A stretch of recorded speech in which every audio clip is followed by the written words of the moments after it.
नमस्कार दोस्तों, मैं प्रताप, बहुत स्वागत है आपका भोजपुरी यूपी बिहार चैनल में। 42 साल बाद उत्तर प्रदेश के एक बाहुबली का अंत हुआ है, या ये कहें कि अतीक के आतंक का अंत हुआ है। उत्तर प्रदेश राजनेता बाहुबली को 101 में से एक केस में सजा हुआ है। अदालत ने अतीक अहमद और उसके 2 आरोपियों को सजा सुनाई है।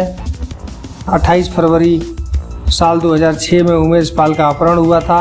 इसके 1 साल बीतने के बाद उमेश पाल ने अपने अपहरण का मुकदमा दर्ज कराया था। उमेश पाल ने गंभीर आरोप लगाए।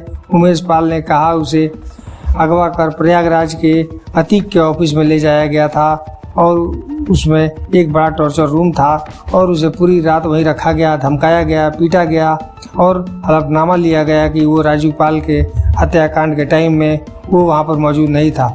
पहले उमेश पाल ने यही बात कही थी, लेकिन 2007 में FIR दर्ज होने के बाद उसने कहा कि अतीक और उसके साथियों ने उसका अपहरण किया था और तब से यह मुकदमा चालू हुआ, जिसका फैसला फिलहाल आया है। अब अगला सवाल होगा कि अतीक अहमद और उसके साथी हाई कोर्ट में अपील करेंगे और हो सकता है धीरे धीरे यह मामला सुप्रीम कोर्ट तक जाए। लेकिन सवाल है कि क्या अतीक अहमद जेल से बाहर आ पाएगा? तो जवाब है शायद नहीं। और अतीक पर अभी एक एक करके 100 मुकदमे दर्ज हैं। दोस्तों, वीडियो को लाइक करें, चैनल पर है तो सब्सक्राइब जरूर करें कि हमारी हर खबर आप तक सबसे पहले पहुंच सके।